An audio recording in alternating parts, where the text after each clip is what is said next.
Kapag hindi niya naayos ang problemang ito, may posibilidad na magpalit tayo ng presidente at hindi niya matapos ang termino niya. Hindi siya papayag talaga na wala siyang magawa. Kasi kung wala siyang magawa dito, magagalit talaga ang taong bayan. Pero may mga nakikita ko talagang malalapit sa kanya na talagang lalabas ang totoong mga pangalan na ma-involve talaga sa korupsyon. Isang nakakakilabot at nakakatakot na hula. Tatalakayin natin ang mga matinding pahayag ni Jovi Vargas, isang kilalang manghuhula sa Pilipinas. Ayon sa kanya, may mga pangyayaring magpapaigting ng kaguluhan sa politika, lipunan, at mismong kapalaran ng bansa. Kaya huwag na nating patagalin, narito ang 10 na nakakakilabot na hula ni Jovi Vargas para sa Pilipinas. Pang-10, mga artista sa politika. Ayon kay Jovi Vargas, mas marami pang artista ang papasok sa mundo ng politika. Mula sa mga komedyante hanggang sa malalaking pangalan sa showbiz, inaasahang sasabak sila sa eleksyon. Nakakakilabot isipin dahil maaaring maging katawa-tawa ang politika. Pero sa kabilang banda, posibleng lumakas ang kanilang suporta mula sa mga tagahanga. Pang-9, bagong skandal na lalabas. Hindi pa natatapos ang mga issue, may panibagong skandal na ilalantad. Ayon sa kanya, ito ay may kinalaman sa pera. Money-related ulit at posibleng mas malaki pa kaysa sa mga naunang eskandalo. Nakakakilabot dahil ito raw ang magpapabigat lalo sa tiwala ng taumbayan sa pamahalaan. Pang-8, hustisya at investigasyon. Binanggit din ni Vargas na kahit ang pinakamakapangyarihan, kabilang na ang mga kamag-anak ng Pangulo, ay hindi makakaligtas sa investigasyon. Nakakakilabot isipin kung gaano kalalim ang paglilitis na ito, na posibleng magdulot ng pagkakahati-hati sa mga opisyal ng gobyerno mismo. Pang-7, galit ng taong bayan. Habang tumatagal, dumarami raw ang naipong galit ng mga Pilipino. Sabi ni Vargas, may isang babae na lalabas at mangunguna sa isang malaking kilusan laban sa katiwalian at pang-aabuso. Siya raw ang magiging simbolo ng paglaban ng taong bayan. Pang-6, Golden Age of Corruption.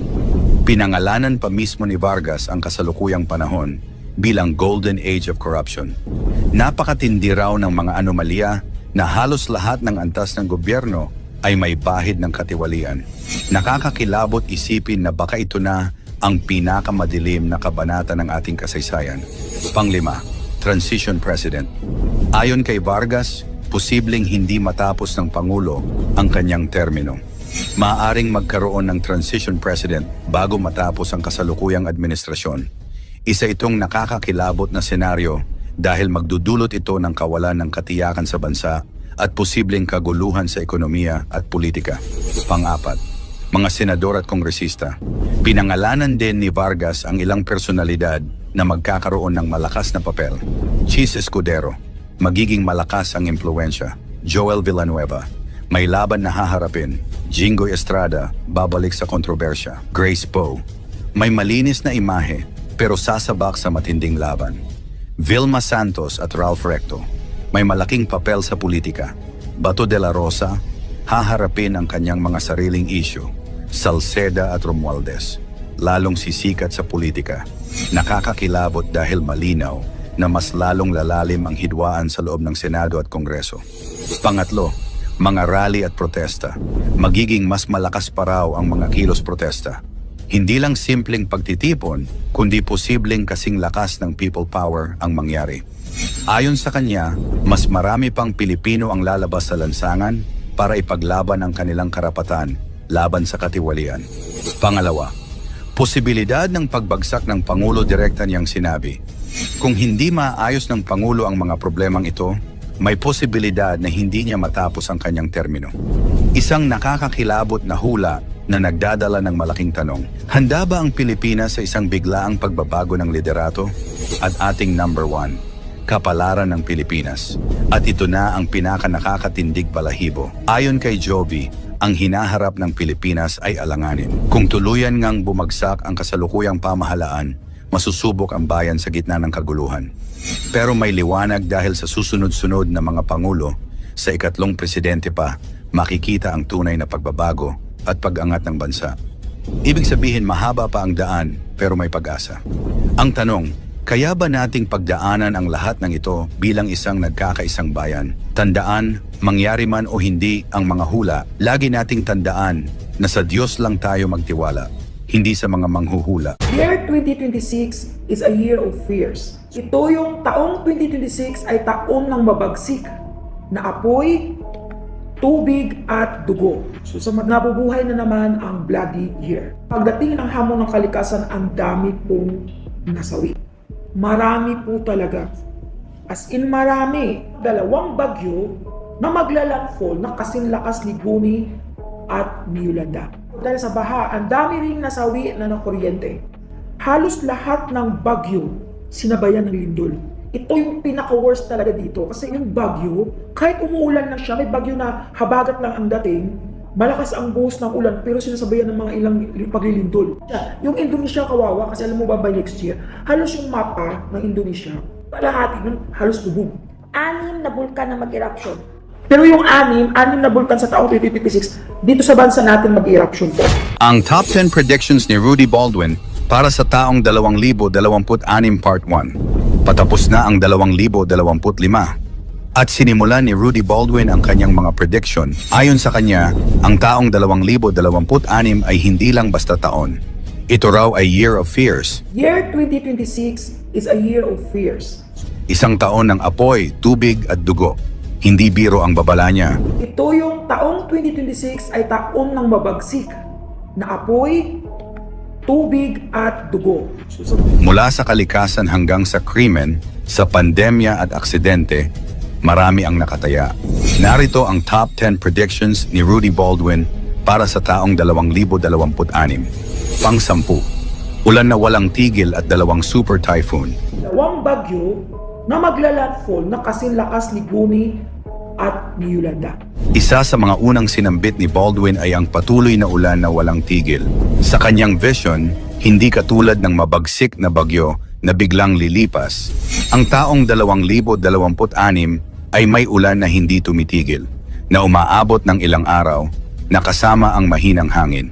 Dagdag pa niya, magkakaroon ng 2 bagyo na magla-landfall, tinumbok niya pa ang pangalan ni Goni at Yolanda bilang sukatan ng lakas. Kahit hindi ganoon karami gaya ng sa taong 2025, sinabi niyang it ay mas matagal at nakamamatay dahil sa dami ng ulan. Pang-9. Baha at kuryente, delikadong kombinasyon. Dahil sa baha, ang dami ring nasawi na ng kuryente. Sinabi rin niya na sa taong 2026, baha ay hindi lang kalamidad. Ito ay panakot dahil maraming mamamatay dahil sa kuryente. Ayon sa kanya, kapag baha, nagdoble ang peligro dahil sa kuryenteng nasasalo ng tubig, maraming nabibiktima ng electrocution habang nasasaktuhan ang kanilang tahanan. Inihimok niya ang lahat na ayusin ang drainage system, ibaba ang linya ng kuryente sa tubig-prone areas, at huwag balewalain ang anumang patak ng ulan. Pang-8. Lindol kasabay ng ulan. Halos lahat ng bagyo sinabayan ng lindol. Ito yung pinaka-worst talaga dito kasi inuulit-ulit yung vision ko, inintindi ko siya na mabuti. 2026, talagang yung bagyo, kahit umuulan na siya, may bagyo na habagat lang ang dating, malakas ang buhos ng ulan pero sinasabayan ng mga ilang paglilindol. Marami siyang paulit-ulit na binanggit tungkol sa lindol, lalo na sa bagyo. Sinabi niyang kahit bumuhos lang ang ulan, may kasamang pagyanig na tila sinasamahan ng lupa.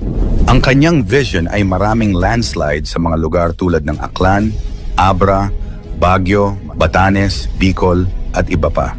Payo niya, huwag maging kampante kahit sa mga lugar na dati ay ligtas. Dahil sa 2026, daw lahat ang Baguio ay sinabayan ng lindol. Pang-7. Tsunami at pagsabog ng bulkan. May tsunami ulit, 6 na bulkan na mag-eruption. Isa sa mga pinaka-nakakatakot na hula niya, may 6 na bulkan sa Pilipinas ang mag-e-erupt sa taong 2026. Hindi lamang iyon, may malalakas na tsunami din sa ibang bansa, mauulit ito sa Asia. Bago matapos ang taon, 2 tsunami raw ang mangyayari sa bansa sa Asia.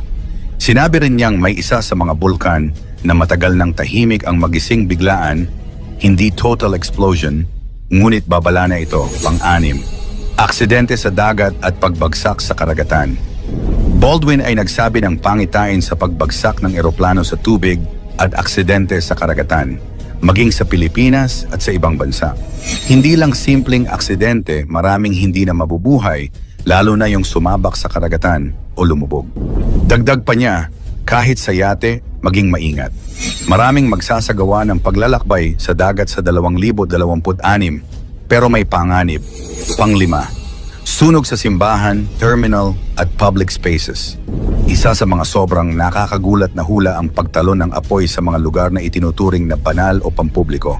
Sabi ni Baldwin, maraming simbahan ang masasangkot sa sunog kahit yung bagong gawa pati bus terminal ay maaaring masunog. Hindi mo maipaliwanag kung paano ang simbahan bago pang gawa na susunog ayon sa vision niya. Number 4, taon ng krimen at pagpatay.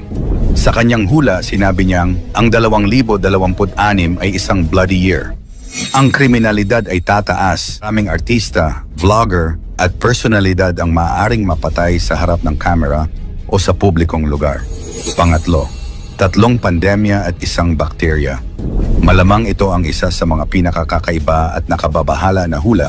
May 3 uri ng pandemya na papasok sa bansa sa taong 2026. Sinabi pa ni Baldwin na may bakteryang kakain ng laman, isang internal infection na mabilis kumalat. Sabi niya, may lockdown sa probinsya, lalo sa mga Muslim area. At heto pa, pabalik daw si monkeypox variant ng virus sa taong 2026. Pangalawa, trahedya sa mga OFW, aksidente, krimen, pagkasawi. Si Rudy Baldwin ay nag-warning sa maraming OFW na sa kanila ay may masasangkot sa matinding krimen at aksidente. Ang OFW na tutuluyan ng karahasan, maging biktima ng crime in water and fire. Sabi niya, may OFW na tinatayang sunugin o ilagay sa malupit na kondisyon. At ang ating number 1, Year of Fears, apoy, tubig, dugo. At ito ang pinakamalawak at pinakamalala sa lahat, ang tema ng buong prediksyon. Taong 2026 bilang Year of Fears, sinabi niya na 3 elemento ang susubok sa sangkatauhan. Apoy, tubig, at dugo sa bayang pag-atake. Kalamidad, sunog, baha, epidemya, krimen.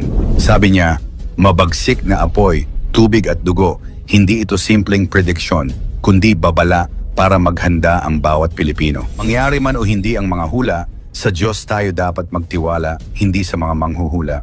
Ikaw alin sa 10 prediction ni Rudy Baldwin ang pinaka nakakatakot o siguradong magaganap? I-komento mo sa ibaba, i-like ang video, i-share mo sa iba, at huwag kalimutang mag-subscribe. Maraming salamat at God bless.